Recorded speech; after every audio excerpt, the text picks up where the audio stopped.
Hello guys, welcome back again to my channel bersama saya Hansen di sini dan seperti biasanya setiap harinya saya akan buatkan video seputar cryptocurrency. Apa kabar kalian hari ini semuanya? Semoga dalam keadaan yang baik-baik saja. Teman-teman, kita kembali melihat Bitcoin mencoba untuk mendapatkan momentum bullish dan kita mendapatkan sedikit rebound di Bitcoin dan sekarang telah berhasil untuk breakout kembali di atas $64.000. Nah, di video kemarin kita sempat membahas adanya potensi inverse and shoulder terjadi di Bitcoin dan sepertinya itu telah play out dan telah berhasil gitu ya, inverse and shoulder tersebut target teknikalnya dicapai. Dan di video hari ini teman-teman kita bakal membahas kira-kira apa yang bisa kita expect berikutnya dan juga apa yang membuat saya merasa bahwa volatility di market masih akan terus berlanjut sampai minggu depan karena ada event dan data ekonomi yang sangat penting yang bakalan kita lihat di minggu depan yang bakalan saya sampaikan sebentar lagi. So stay tune terus sampai akhir video. Nah, sekarang kita bakal mulai dari CoinMarketCap terlebih dahulu. Per hari ini secara global, market cap crypto berada di angka 2,38 triliun dolar atau naik sekitar 2,77%. Nah, di top 10 coin sendiri kita juga melihat semuanya dalam keadaan hijau, kenaikannya ranging antara 1, sekian persen hingga kurang lebih 6%. Nah, yang menjadi top performer hari ini adalah Ethereum dengan kenaikan 6,15% menuju 3.313 dolar. So, itu adalah outlook sementara dari beberapa top coin yang ada. Sekarang kita langsung saja masuk ke beberapa data dan berita terbaru hari ini. Nah, yang pertama teman-teman, kita karena sudah di hari Minggu lagi, kita mau cek untuk 7 hari ke depan ada event dan data ekonomi penting apa yang perlu kita waspadai.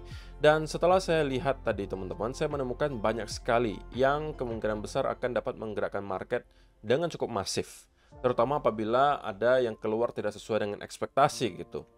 Yaitu adalah pertama, kita akan awali dengan ISM Manufacturing PMI pada tanggal 1 Mei 2024 nanti. Oke.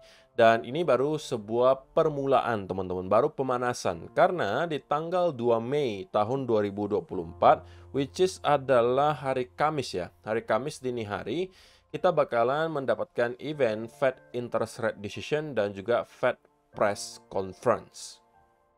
So, ini adalah menjadi headline utama menurut saya untuk minggu depan, yaitu adalah keputusan suku bunga dari Bank Sentral Amerika Serikat diikuti Fed Press Conference. Jika memang tidak ada surprise di Fed Interest Rate Decision, dan saya juga expect secara pribadi bahwa tidak akan ada perubahan, masih stay di angka 5,5%. Tetapi yang kemudian akan menciptakan volatility kemungkinan di Fed Press Conference, terutama apabila kakek Powell memberikan sebuah clue yang belum pernah disampaikan sebelumnya. Oke, dan itu tentunya akan dicoba interpretasi oleh para investor tentang kira-kira apa yang akan dilakukan oleh The Fed berikutnya dan mereka mengambil keputusan atas dasar hal tersebut.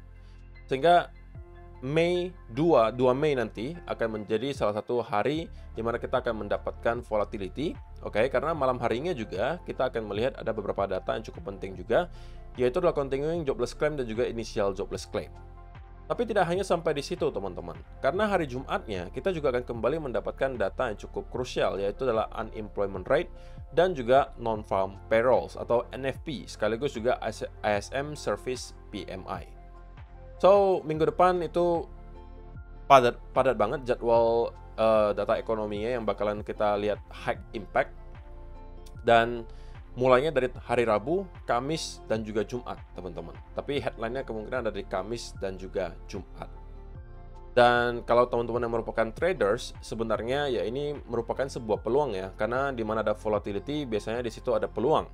Dan tidak hanya di kripto, kalian bisa manfaatkan itu di forex mungkin, atau indeks, saham, metal, dan lain seterusnya. Yang juga sebenarnya bisa kalian trade teman-teman. Tidak harus kalian sekali lagi sebagai seorang trader terlalu terpaku ke salah satu aset kelas. Gitu ya. Jadi itulah yang pertama teman-teman. Jadi hari Rabu, Kamis, dan Jumat depan kita akan melihat kemungkinan volatility diakibatkan oleh beberapa hal yang tadi saya sebutkan. Nah kemudian teman-teman kita pengen update sekilas tentang kira-kira apa nih yang sedang dilakukan oleh para paus Bitcoin di belakang layar. Dan sekali lagi kita bakalan exclude yang di bawahnya ada tulisan seperti ini karena itu biasanya adalah wallet para exchange. Nah, transaksi yang lumayan besar sudah bisa kita temukan di nomor 3, ada penambahan 1.400 Bitcoin, di sini 8.800. Kemudian kalian scroll lagi ke bawah, ada yang 5.300 penambahannya. Scroll lagi ke bawah ada yang menambahkan 521, scroll lagi ke bawah ada yang menambahkan 29.800 Bitcoin, teman-teman. Jadi angkanya cukup besar di sini. Di sini minus 987 Bitcoin, ada yang plus 1318, ada yang plus 330, 9515, ada yang plus 607, 170 di sini, kemudian ada yang minus 317. Di sini ada yang plus 16.117, di sini ada yang plus 367, di sini minus 214, di sini 13.944 plusnya. Kemudian ada yang distribusi 30 Bitcoin, di sini ada 6.757, plus 558, plus 100, kemudian plus 17, di sini ada plus 6.000, plus 10.000. Kemudian kita melihat sisanya dalam keadaan hold. So, top 100 terlihat transaksinya cukup aktif ya teman-teman dalam 30 hari terakhir. Dan kita bisa ambil kesimpulan bahwa masih lebih banyak yang melakukan akumulasi daripada distribusi. Halaman kedua, kebanyakan dalam keadaan hold, satu-satunya yang mengalami transaksi itu di 198 dengan penambahan 7.680 Bitcoin. Halaman ketiga, ada yang menambahkan 6.700, 6.600, 6.500, kemudian 5.500, 5.600, dan 5.400. Halaman keempat, 5.009 Bitcoin, kemudian sisanya di sini ada 4.400 Bitcoin dan sisanya dalam keadaan hold. Halaman kelima, di sini ada yang menambahkan 4.100 Bitcoin, kemudian 3.800, 3.500, dan sisanya dalam keadaan hold.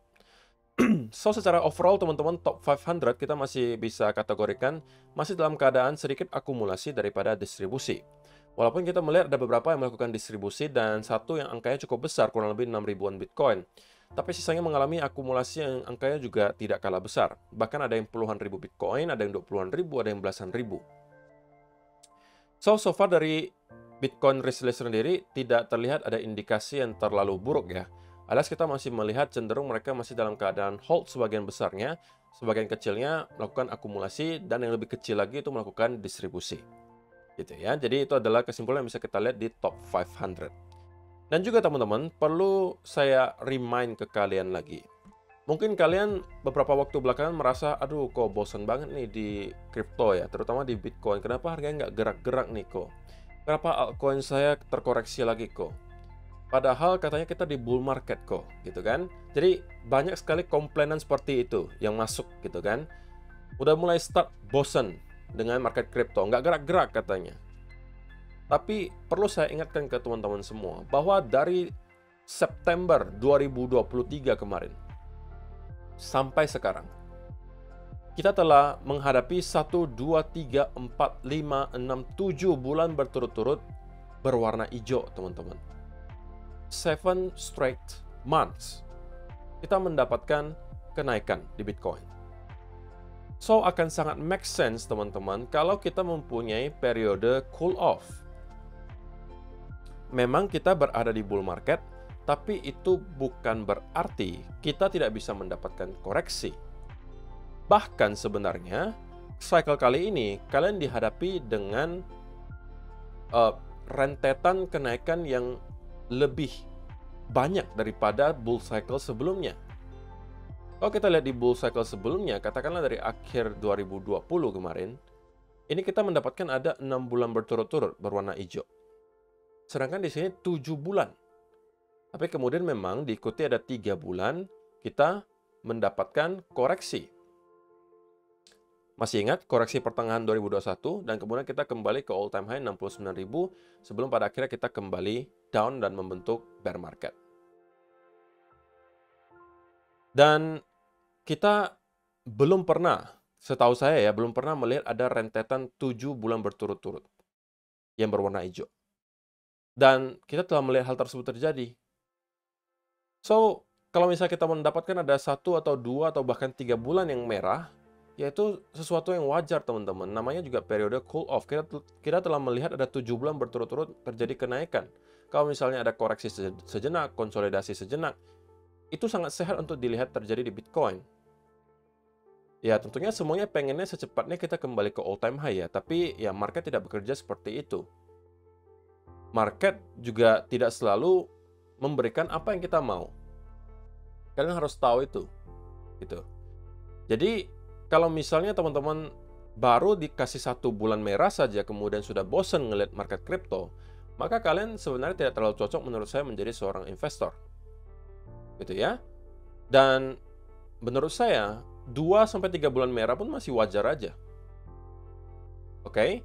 Walaupun saya nggak expect ya, mungkin saya pribadi worst case scenario-nya untuk sekarang hanya 2 bulan berturut-turut merah, menurut saya pribadi ya. Tapi kalau memang sampai Juni pun kita masih merah, ya so be it gitu. Saya tidak akan terlalu bermasalah, karena toh saya masih tetap akan berpegangan dengan portofolio saya selama kita belum menyentuh target yang saya kehendaki. And that's it. Saya nggak perlu terlalu pusing, bulan ini merah, bulan ini hijau, bulan ini merah, bulan ini hijau, karena saya tahu in the long term, cepat atau lambat harusnya Bitcoin akan menyentuh area yang saya mau. So, di beberapa waktu yang lalu juga sebenarnya saya sudah sampaikan bahwa April saya expect memang kita akan close dalam keadaan merah, teman-teman. Tapi ya kita nggak tahu apakah Mei sudah akan kembali hijau atau Juni udah kembali hijau. Bagi saya tidak ada masalah yang manapun yang terjadi selama saya mengetahui bahwa portofolio saya telah saya set sedemikian rupa sampai saya mampu untuk hold portofolio tersebut sampai beberapa tahun ke depan. Itu saja yang perlu saya fokuskan. Tidak perlu saya selalu mengkhawatirkan pergerakan kecil di time frame kecil Bitcoin, karena ya itu urusannya traders bukan investor, gitu ya. Dan juga yang terakhir teman-teman, saya pengen ingatkan lagi bahwa beberapa waktu sekali akan cukup rutin teman-teman, saya akan memberikan giveaway secara random gitu ya. Dan ini hasil kerjasama saya dengan Bybit. Dan hadiahnya teman-teman adalah Rp500.000. Dan saya akan mengundi orang-orang yang mempunyai trading volume dalam 24 jam terakhir pada saat saya mengundi, teman-teman. Jadi misalnya nih, saya mengundi di tanggal 1 Mei misalnya. Maka saya akan melihat datanya. Siapa yang mempunyai trading volume, itu kan, 24 jam terakhir, itu UID-nya akan saya sertakan. Nah, itu yang berkesempatan untuk memenangkan Rp500.000, teman-teman. Dan ini akan cukup rutin saya lakukan. Jadi, ini random, teman-teman. Saya tidak akan umumkan next kapan kira-kira saya akan lakukan giveaway, supaya tidak ada orang-orang yang trade hanya untuk mendapatkan giveaway-nya gitu. Saya mau memang mereka adalah pure traders gitu ya, yang mungkin sudah juga trading cukup lama volumenya, dan lebih fair menurut saya. Jadi secara random saya akan lakukan giveaway-nya Rp500.000 untuk satu orang. Dan itu saya lakukan secara random. Saya akan undi berdasarkan yang mempunyai trading volume 24 jam terakhir. Jadi kalau misalnya 1 Mei, berarti saya lihat trading volumenya dari 30 April sampai 1 Mei gitu kan. Nah, yang ada trading volumenya akan saya masukkan ke list dan akan diundi. Nah, menurut saya kesempatan kalian menjadi pemenang itu cukup besar, karena ya memang biasanya yang trading dalam satu harian itu nggak terlalu banyak gitu. Jadi kalian bisa coba aja kalau memang tertarik. Dan sekali lagi, Bybit itu menjadi salah satu pilihan saya juga untuk menaruh aset dan juga trading. Kenapa? Karena di sini semua fitur yang kalian perlukan itu disediakan. Dan banyak sekali fitur yang mungkin tidak akan kalian temukan di exchange lain, tapi kalian akan temukan di Bybit. Salah satunya kalian bisa mendapatkan bunga yang sangat besar hanya dengan menyimpan aset kalian di sini gitu ya. Kalian bisa masuk ke fitur Earn. Kemudian kalian juga bisa ikutan Launchpad, ada Launch Pool yang cukup rutin juga mereka lakukan, yang rata-rata menghasilkan gain 100%. Dan ada juga berbagai hal lainnya yang bisa kalian ikuti seperti copy trading, airdrop, dan lain seterusnya. So, kalau misalnya kalian tertarik untuk mencoba, link pendaftarannya sudah ada di kolom description box di bawah. So, itu adalah beberapa data dan berita hari ini pengen saya sampaikan untuk kalian. Sekarang kita masuk ke chartnya Bitcoin, dan saya pengen langsung aja mulai dari 15-minute chart, teman-teman. So, di video terakhir kita sudah bahas bahwa kita memang mendapatkan ada potensi inverse head and shoulder di sini tercipta, teman-teman. Walaupun kita koreksi cukup dalam di sini, tapi itu tidak mengubah fakta bahwa inverse head and shoulder tersebut masih valid menurut saya. Dan kita pada akhirnya mendapatkan momentum dan berhasil untuk breakout dari area trendline di sini. Ya, tentunya ini adalah sebuah indikasi yang cukup baik ya, teman-teman. Walaupun ini bukan berarti bahwa kita sudah akan langsung reverse lagi ke atas, tapi setidak-tidaknya kita melihat bulls gitu ya, berhasil untuk menjebol satu area resistance dalam bentuk trendline di sini. Tapi sekarang kita sedang menghadapi semacam mini resistance, teman-teman. Yaitu adalah di sekitaran area 64.000 sampai 64.100. Nah, kenapa bisa saya jadikan ini sebagai resistance? Karena kalau kalian zoom out dan ngeliat ke beberapa waktu sebelumnya, area ini selalu menjadi area yang signifikan. Sama juga di sini, dan juga di sini. So, sekarang kita mendapatkan sedikit rejection ketika mencoba untuk breakout di atas area tersebut. Dan kalau misalnya kita berhasil breakout dari ini, teman-teman, dan kemudian start mendapatkan ada konsolidasi dan membentuk semacam bullish continuation pattern, maka saya expect kita akan kemudian mendapatkan retest lagi ke sekitaran area 65.200 minimalnya, atau kita akan nyampe lagi ke area 66.000. Yang kalau misalnya berhasil kita jebol 66.000 tersebut, teman-teman, maka kita berpotensi membentuk yang namanya V-shape recovery. Dan itu juga bisa menjadi berita baik. Kenapa? Karena kalau kita zoom out, berarti kita berpotensi membentuk higher low. Dan kita bisa aja telah breakout dari struktur bearish dari koreksi di sini. Karena pada akhirnya kita berhasil untuk membuat satu higher high.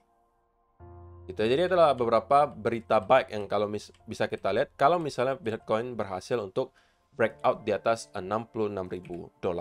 Tapi tentunya untuk sekarang kita masih cukup jauh dari angka tersebut. Kita jangan sampai mencoba untuk mendahului market gitu ya. Tapi pada intinya kita mendapatkan satu indikasi baik dengan breakoutnya trendline ini. Dan saya mau melihat Bitcoin closing di atas 64.100. Kemudian start mendapatkan bullish continuation pattern. Ini menandakan bahwa kita sepertinya akan melanjutkan kenaikan ke atas. Setidaknya nyampe ke 65.300-an. Nah tetapi sekali lagi teman-teman, semua skenario datang dengan yang namanya titik invalidasi. Nah invalidasinya adalah sesimpel kalau rupanya kita kembali jebol di bawah area trendline ini,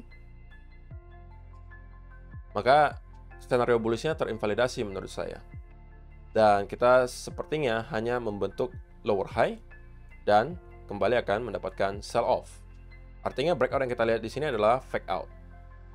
Dan itu bisa menjadi pertanda yang tidak terlalu baik karena kalau misalnya kita sampai jebol di bawah area ini, maka next target sudah ada di area 60.000 lagi teman-teman.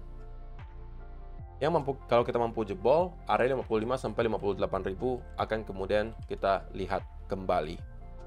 Dan itu bisa menjadi area sweet spotnya kalau misalnya teman-teman mau mencoba untuk mencari peluang untuk swing long di sekitaran area ini. Tapi kalau memang ini pada akhirnya terbukti menjadi sebuah higher low gitu ya, dan kita berhasil untuk breakout di atas 66.000 dan start terkonsolidasi, itu juga bisa menjadi peluang untuk setup long berikutnya menurut saya. Antara kita menunggu di sini atau di sini. Tapi kalau di pertengahan ini menurut saya tidak terlalu make sense untuk mencari peluang untuk long karena kita masih berada di gray area yang menurut saya tidak worth it untuk diambil karena secara risk to ratio kemungkinan tidak akan terlalu memadai. Oke. Jadi saya rasa itu aja sih yang perlu saya sampaikan di video hari ini teman-teman. Kita juga berada di hari Minggu hari ini, so volume perdagangan kemungkinan tidak akan terlalu tinggi juga. Tapi bukan berarti tidak akan ada pergerakan gitu ya. Sekali kita melihat weekend itu ada pergerakan, tapi kebanyakannya memang nggak tinggi volumenya. So, ekspektasi saya sekali lagi adalah kalau misalnya kita bisa break di atas 64.100 dan kemudian konsolidasi, maka itu adalah pertanda bahwa kita akan move higher. Sebaliknya, kalau kita misalnya close kembali di bawah area trend di sini, itu bisa menandakan bahwa ini yang kita lihat adalah sebuah fake out, dan kita bisa expect akan ada pembentukan lower low yang baru. Gitu ya. So, itu aja sih untuk hari ini. Terima kasih untuk kalian yang sudah menonton sampai selesai. See you in the next video. Bye-bye.